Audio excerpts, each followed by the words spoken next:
Welcome to Western Wisconsin Journal. I'm Bobby Pominville, and I'm your reporter on the arts. And today I've invited a friend of mine, and she is Dr. Kristin Tjornehoj from UWRF, our neighboring university. And she is the interim music department chair. She's professor of music. She is director of the very popular St. Croix Valley Symphony Orchestra, which I recently heard in concert, and it was wonderful. So welcome to the show, Chris. Thank you very much. I'm glad to be here. Wonderful to have you. And there are several things that I want to talk to you about. And one is, why don't we start out with you telling us about your job at the university, and then maybe a little bit about directing that orchestra. Sure. I've been working at the university for 20 years, which seems amazing, isn't it? It's gone so quickly. Yes. And yes, I teach in the music department, music education related classes. I've done a variety of classes, everything from history of jazz, world music, music appreciation, music education, history of the instrumental music. I've taught class piano. I've done quite a variety of things, but my main gigs, if you will, at the university and what my main focus is the St. Croix Valley Symphony Orchestra and the University of Wisconsin River Falls Symphony Band. Right, so you have a lot of rehearsals. I do. I really enjoy it. One of the things I love about the job, and I think that that's what's kept me here, is that I balance the conducting between the orchestra world and the wind band world, so your variety of music is just limitless. That's wonderful. And you know what I read on one of your brochures? That you include repertoire from all time periods. I love that. As well as commissioned works and premieres. Yeah, somewhere in my past. Actually, it started at Hudson High School. Yeah. I was in my third year of teaching, and I remember that we had the opportunity to go play at a convention. Oh. And as I studied convention brochures, we were going down to Madison to play for the Wisconsin School Music Association. It was clear to me, that what you're supposed to do is something old, something new, something borrowed, something blue.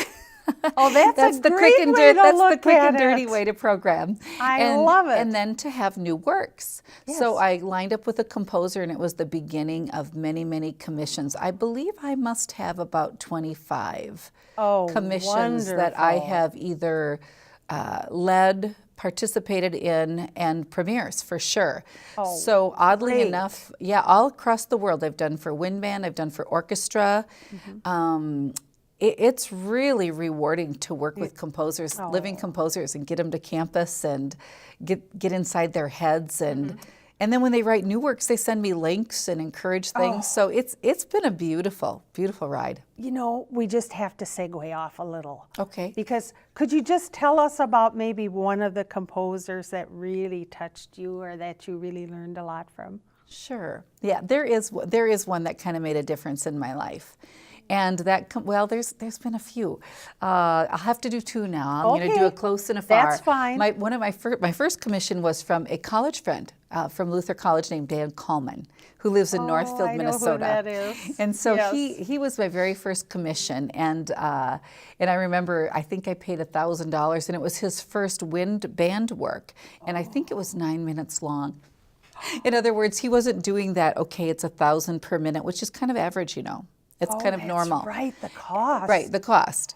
And so he did this lovely piece of music that has been played all over the world and is on his website and was just recorded again by North Texas State last year. And it's going to be performed in Spain this summer. And anyway, so that was like my first big deal.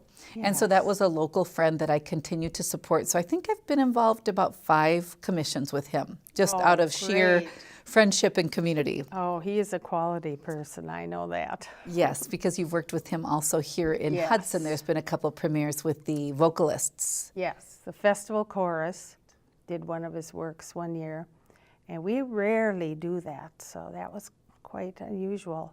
And then I've also been aware of him writing works for St. Olaf College musical groups. Right. Because he's lived in Northfield. Yeah, he's a regular in a lot of those arrangements that are played at the Christmas concert, our dance. Yes, I often see his name on the program. So he's a very prolific and gifted composer, and one of these few people who's been able to make a living solely being a composer. And that is not an easy living. No. So he's one that's made a big difference in my life. And then the second one is a composer named Johan de May, who is from the Netherlands, Amsterdam area. Oh. And it's somebody that I met at a conference and convention and had come to the university. And we did a vocal work, we did a orchestral work, and we did a wind band work. Oh, and it was a huge concert, and I didn't realize how connected he was across the entire world. Oh. And so it's become a good friendship, and I have then participated in 3 consortiums to write 3 more works. And his most recent, I just got the score yesterday, his most recent thing, he's teamed up with the producer of Riverdance. Oh, yes. And so then he's gotten rights to arrange some music for Wind Band, which we'll be doing this summer with the St. Croix Valley Community Band, excuse me. Oh yeah, community band. I almost forgot about that. So that's kind of fun. That's another piece that you do. So I think that the inspiration and the reason time flies is because the honor of programming and trying to touch different people through music, respecting new and old, it just makes a beautiful, colorful palette. It's wonderful how you delved into that. It's just wonderful how you encourage these composers.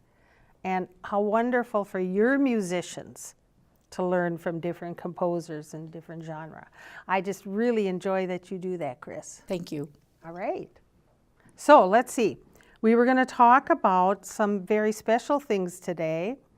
And one of them, you've been developing a lot of neat things at the university. I have been aware of that. And one is the Friday coffee concerts. Tell us about that. Well, that's an interesting thing because it's the good that came out of the bad. It was because of the Minnesota orchestra strike, really, is what inspired this coffee concert. Because people would come up to me in the grocery stores and at the university at the concerts and say, you know, we feel so empty. We've, been a part of that, and we used to go to their morning series. And so we were all sort of, how do I say, we all suffered as a result of that experience. That was a terrible time. Right, and so being aware of that and connected to some of those musicians, it was in the back of my head, and we got a new staff person at the university named Ivan Konev, and he's from the Ukraine, and his wife, Natalia Moiseyevi, is from Russia. And they're this absolutely dynamic duo that we hired this fall. And I remember standing in his office saying, okay, Ivan, you tell me a little bit more about yourself. And he goes, well, we do a series at Bethel, because he works part-time at Bethel College. Yes. And he said, last year we did a series on Mondays, and they were so well received at noon. And I mulled that over and over in my head. And I thought, well, that's interesting. Mondays would never work here. But after some conversations, my faculty members were like, oh, no, there's no money for this kind of thing. How can you start something new in a time of budget crisis? And all you need to do to say to me is, it's impossible. And then I say, well, I think that sounds like a challenge.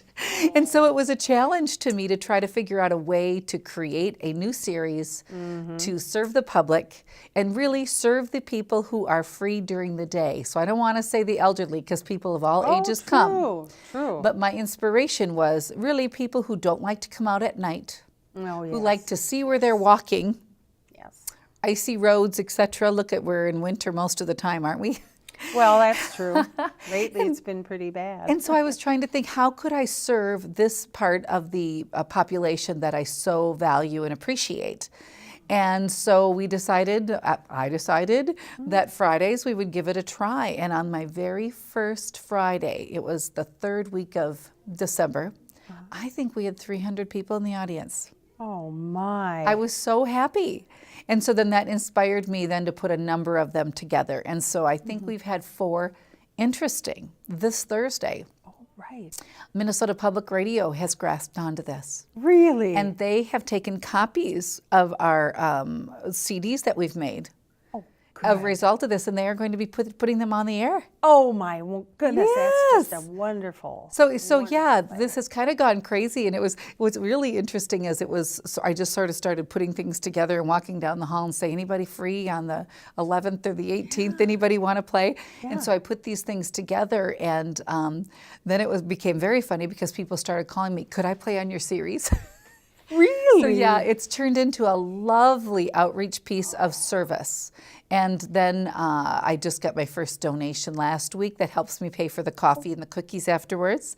So not only are we building community, but we are attracting a different audience and again, serving the needs of a population that wants to be served in the arts, but doesn't want to get out at night. Oh, that's just wonderful. And I had no idea it was an outgrowth of that, of the concert series being canceled all over because of the strikes. It was. And I was devastated by that too. And I think that's wonderful that you filled that wonderful role of, oh, here's a concert. You can come at noon on a Friday. Right. Now, which Fridays do you feature these? Well, what's really funny is it started out to be one particular Friday. I think I was going for the first Friday, but I kind of gave that up. And unfortunately, it's a little bit random. Okay. So here, the rest of the year, we have one on April 11th. And it's Skip James and Friends. Oh, yes. And Skip, when I invited him to do this, he said, so who will be on this with me? I said, your friends. So I gave him a small budget. And this week we're going to get together and iron that out. And I do have some visions on it and everything like that. But trying to give people freedom, as you can say, artistic freedom. And yet I'm right there to help provide what's going to go. On April 18th, we have a Dvorak quartet. It's E-flat major. And we have a member of the Minnesota Orchestra, Sally Dorr. We have Susan Janda, who's with the Minnesota Opera. And then Ivan Konev and Natalie Moiseyevi. And then my final one of this semester, if you will, is May 9th. And it involves two of our piano performance faculty at the university, Gail Oshevsky. Oh, yeah. And Ivan Konev, and they're going to do piano fun. So it'll be some duets, some solos, some harpsichord, some piano, and how fun will that be? Oh, this sounds just marvelous. Yeah, I've got the freedom there, and what's really interesting is I'm already booking for next season. Oh, that's wonderful. And you've got so many people at your fingertips in this area. Right, people who love music. You can tap into so many different types of music and people. And Skip and his friends, well, can you imagine how many friends he has over there at SPCO alone? Correct. And then all the other contacts he's made. Right. So, and of course, we probably could mention that Skip is filling in for you a little bit. He is. As the interim department chair this semester, I was able to either, if you will, get rid of some of my responsibilities. And rather than getting rid of it, I decided to enhance. And I thought, okay, that means we've got a little stipend to work with. What could I do to bring it to the next level and diversify our audience and use some brilliance in the area? And of course, the first name that came to my mind was Skip James, and of course he had a vacation planned. He was going to go somewhere for a few weeks. That's true. And I said, it's okay, go ahead, I'll cover for you then. Well, he completely changed his schedule. Yes. And I do have to admit, I think he's enjoying it. He's bringing a wealth of information and talent and insight, and I am completely enjoying working with him. And I know he's enjoying it so much too, because he's telling all of us at Bethel that how much he loves it and what's going on, and he's advertising for you there too. Well, thank you. So he'll be there till the end of the year? He will. Okay. It's a good match. So we'll be sure we put those dates up again. Great, thank you. Because April 11, 18, and May 9. Correct. Definitely a wonderful programs that we should really encourage our audience to. Well, and there's no cost. No cost. I know they're free, and then you get coffee afterwards. Coffee and cookies. So we're just trying to create some community and serve the people who are otherwise not served. Now, do you have other orchestra concerts coming up? We do. We have one more orchestra concert in this season, and it is April 28th. It's a Monday evening. And we are going to be performing at 7:30 p.m. at the William Abbott Concert Hall. And this concert will be full symphony orchestra. You'll hear a little bit of Wagner, Siegfried Riedel. You will hear the Haydn Piano Violin Concerto with Ivan Konev and Natalie Moisievi. As you can see, I'm really using them just because I'm so worried that we're going to lose them to some big post somewhere because they're quite famous in Russia. They have their own chamber music series in the Ukraine, and they travel the world. So I'm definitely using their talent and skills. In fact, Natalia, to use our other name, is playing with the Minnesota Orchestra, the St. Paul Chamber Orchestra, and the Minnesota Opera, and juggling between them all. So it's just a matter of time, and again, I feel very blessed to be using someone of their caliber as often as I can. So it's very exciting. Now, are they both pianists? One's violin. Oh, which one plays? Natalia is violin and Ivan is piano. Oh, wow. So they can do a lot of chamber concerts together. And they love to play. And I have to share a story about her. Okay. She showed up at my office one day, knock, knock, knock. I opened the door. I said, yes. And she goes, like this. And I'm sorry, I didn't wear a Norwegian sweater. But she goes, I'm now Nordic and I fit in. And she's just this beautiful girl. And so at that time, I ordered a Russian hat so that I could repay the homage and respect. Oh, and this is so perfect because the Olympics, everybody's thinking about Russia, and then there's some more things in the news. So isn't that great to have these people right here and get to know them? Yeah, they're lovely people. Wonderful. So now, I do want to mention one other thing you're doing at the university is, I don't know if I'm saying this right, but young people's concerts? Oh, yeah. Again, would you talk about that? Sure. I've been doing this for some time. In fact, I think, Mrs. Pominville, you might have been the first person to set this up. Probably in way the schools back when in you Hudson. were teaching in the schools in Hudson. Yes. And you needed a woodwind group, if I remember, going way back in my mind. I did. And so I thought that was a really cool deal. And I remember putting a chamber group together, and then we gave a presentation to all of your third graders, if I'm not mistaken. You're right. And we went to Hudson High School, and this started sort of we filled in, actually, I think, again, for the Minnesota Orchestra. Because the Minnesota Orchestra at that time was doing woodwinds, brass, percussion on a rotative basis, and there was something that happened that you needed our services. True. So that began, of course. We couldn't get in contact with those musicians because they were busy or something.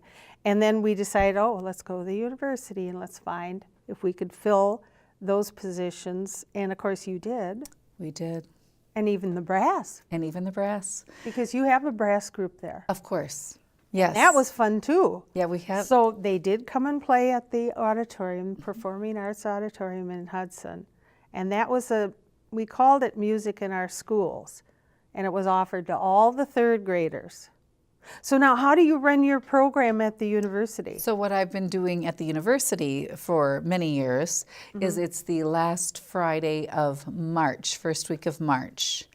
And so it's been locked in because, of course, all of my people have to take the day off work, and because the orchestra is made up of mostly adults and some students from the university, but it's designed to be a collaborative audition venture. Yes. And so that date is locked in stone so people always know when it is.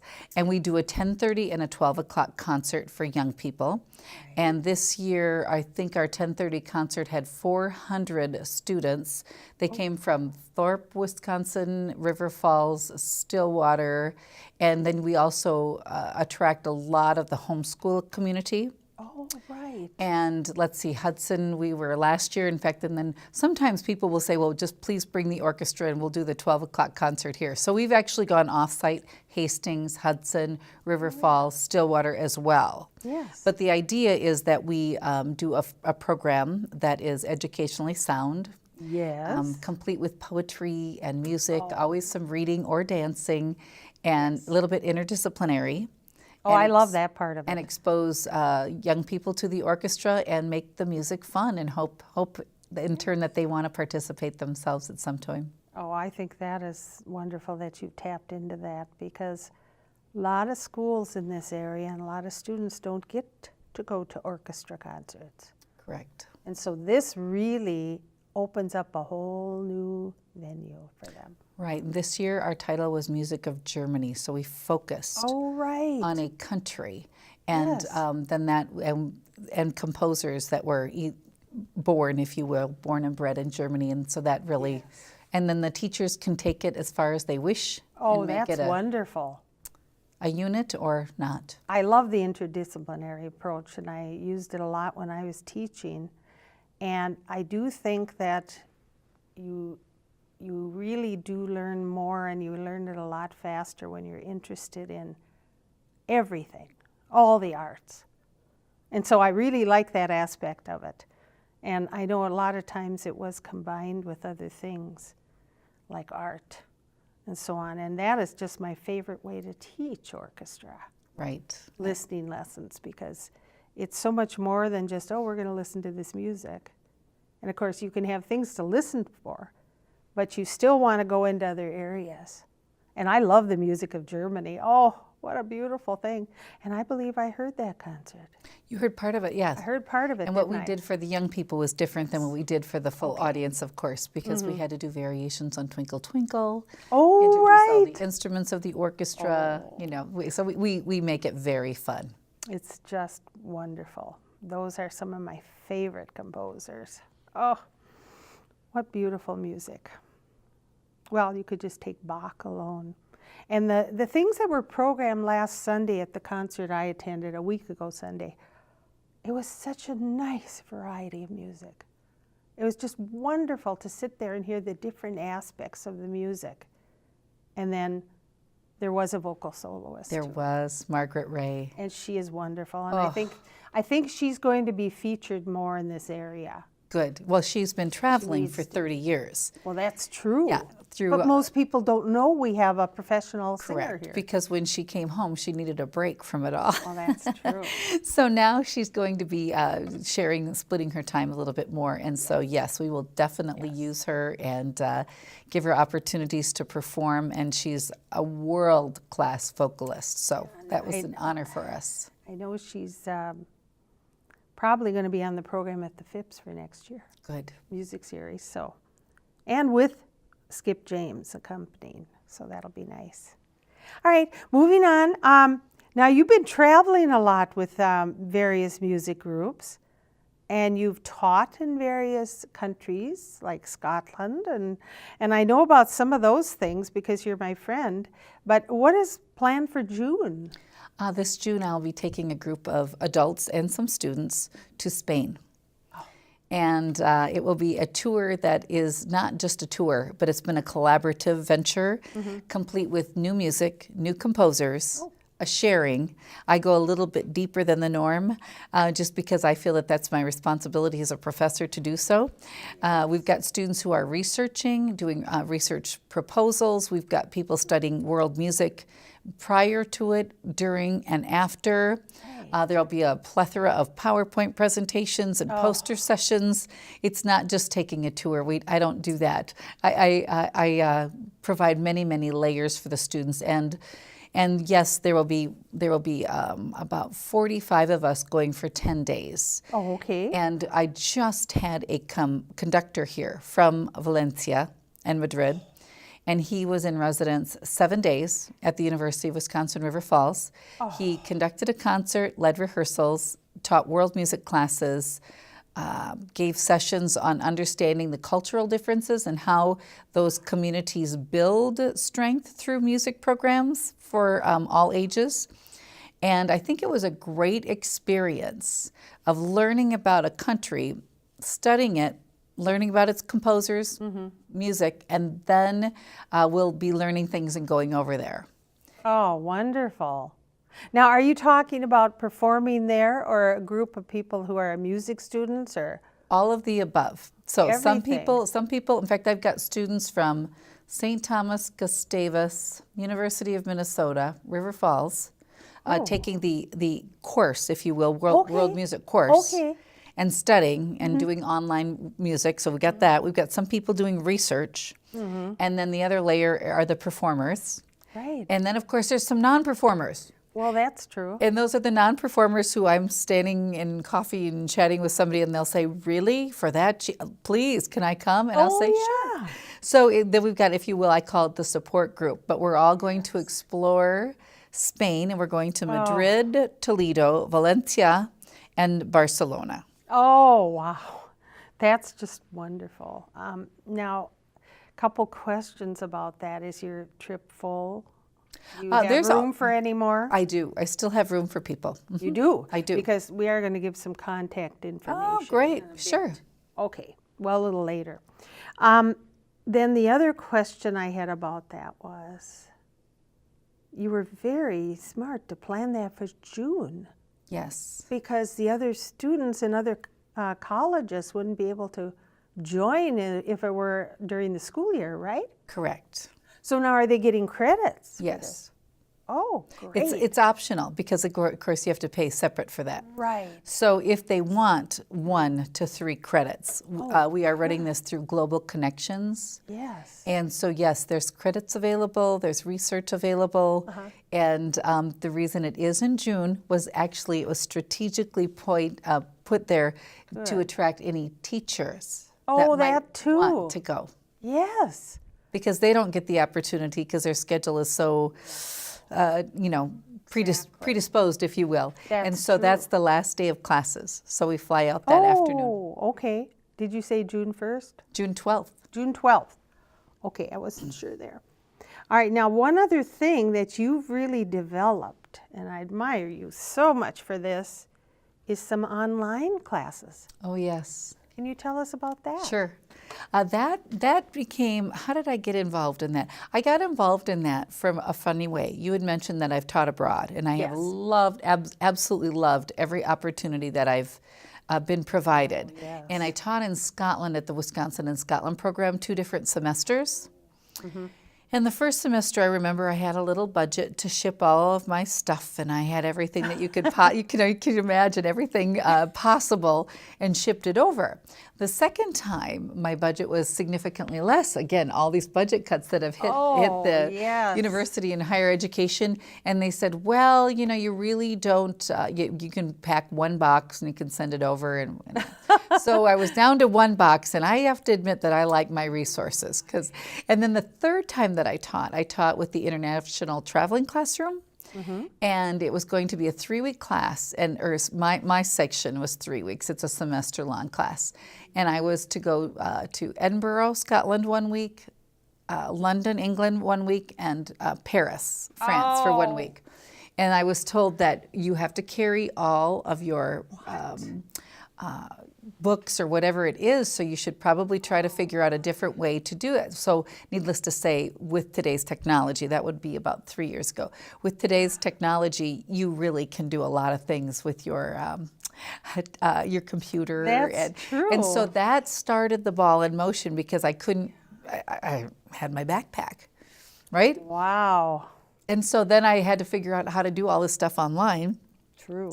And then as a result of that, then there was an opportunity to develop a course. Yes. And I thought, well, I better learn more because I'm either going to get left behind or I'm going to embrace this. Yes. So I decided to embrace it. And I have since then taught world music online 3 different times. Okay. And I am currently developing a new music appreciation course. Oh, wonderful. And that music appreciation course will be obviously available for students to take. And my goal, you always have to have a big goal for it all.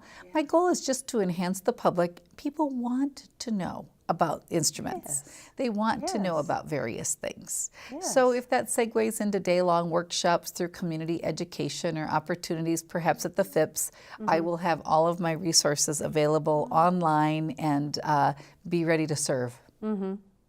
Well, you've taken that farther than I had even imagined, and I just commend you for that, because I think sometimes technology is leaving me behind a bit, and it really does become very important. It is very important. So I'm glad you're up on all of that, and more power to you. Thank you.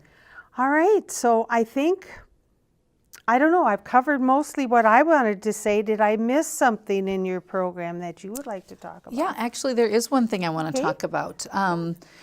There's 2 other things that I'm doing this year that I think that you might find of interest. One of them is I was given a library of big band music from my jazz days. Now, not to say I don't do it anymore, but remember all those Saturday nights and Red Wing here and there, Bungalow. I used to play in the Bill Bergeron Band and then the Generation 2 Big Band. Do you remember those days? Yes, I do. I do. And when Bill passed on, his son ended up eventually getting me the library. Oh. And it's an extensive swing band library that was just sitting in a storage shed. So I have since dried out all the pages, disinfected everything, and I wrote a grant, and I have the first part of a grant, thank you to the St. Croix Foundation, to catalog this music. And Bremer Bank has just provided another small stipend for a scanner. And we are going to be putting this project together to make the big band music resource available to people, because you can't even purchase this music. That's wonderful. And so I'm going to have a party, because if I have a party and a deadline and a goal, the job gets done. And so we are cataloging this music. I have a librarian. We are going to be housing it at Bremer Bank in Stillwater.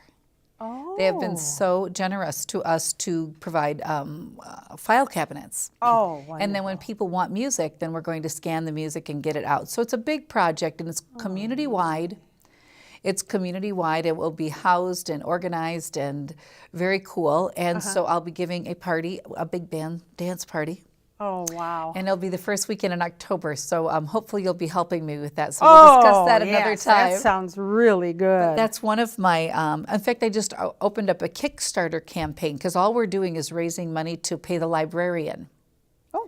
And that's the only, those are only our real costs, is a scanner, a librarian, a person who does the work. Right. And then the organization of it. So it's a really cool thing. Wow. And again, we've got a Kickstarter campaign for 1 month. Have you heard about those? No. It's an online thing where you go on and you've got a video and they tell you about your project. Okay. Yeah, so I was encouraged by the board to do something different that would diversify the appeal to people. Oh, okay. So that's one of my leadership pieces. Very nice. Yeah, do you like that? I do, because I think jazz is so popular, and swing, and I think it's coming back. It is. I do think you'd reach many people that way. Well, I do, and I also think that, our young people need somewhere to play. And, if you look at the artist quarter closing and money, causing challenges everywhere, we have to put it back into a community aspect where people are doing it for the joy of it and the service of it. And I think, everybody should dance. Don't you agree? Oh, yes, heavens. And we don't really have anywhere to go Good except exercise, the caves. And I admire people that take classes like that. Yeah. But this must be quite an extensive library. It's huge. Because he's a big name in that kind of music. Right, and it's over 1,000 pieces. Oh, that's a lot of music.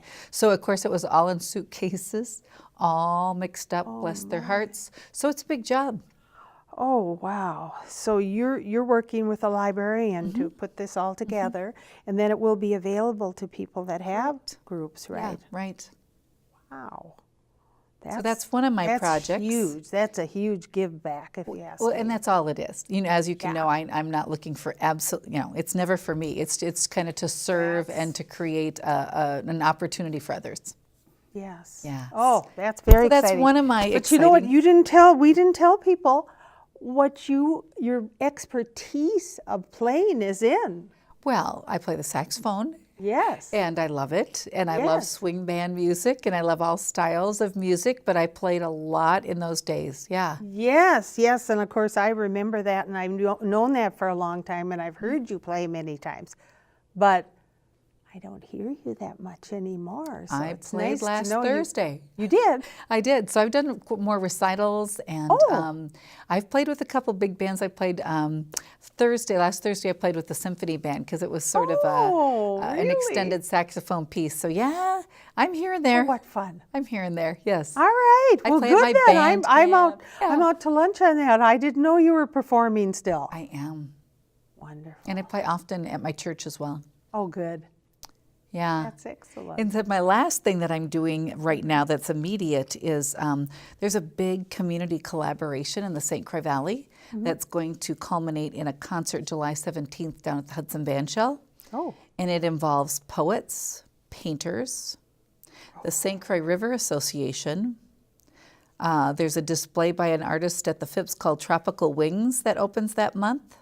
The Rotary's involved, the national parks are involved, and Sustain Hudson is involved. Oh, yes. So I think we've covered a lot of people there, and what we're doing is we're going to be culminating in a concert. You know, we always say concert, but it's really a sharing. There will be a canoe. We'll have young people playing percussion instruments, and really what we're celebrating is our migratory birds. Oh. We're celebrating the river, and we're celebrating the power of the river and how it sustains us. And there's a poet, Laurie Ullman, who has written something called Song for River Croix. Oh. And it's been set to for voice by Dan Chenard. Oh. A fantastic organist. And there was a piece that I commissioned years ago that is coming out of the archives by John Zadekli called the St. Croix River Suite. Oh, nice. And we are going to do a big collaborative venture with, I've got Metro Brass coming, and I've got St. Croix Valley Community Band, and I've got Margaret Ray. Oh, do so you? Of course I do. I'm not going to pass that up. She's going to do the vocals. Yes. So and so that's going to be pulling all these groups together. Right. And you know, that's what gives me joy. That's my volunteerism. That's my contribution to the community. Is this on the concert series then? It is. At the band shell. It will be on the band shell. So we'll definitely be able to easily find that in the papers. Sure will. Online and so on. So that's what I do. So in the summer, I'll give 3 or 4 concerts throughout the region. I just love the thought of this. And it's more of that wonderful interdisciplinary that you're putting together that can draw in so many people. It's the White Pine Festival revisited, really. Oh, when you think about it, yeah, because that was a lovely, lovely experience. I was just thinking about that today when I was going through my my documents in my computer, because that was like one of my favorite offerings in the Valley.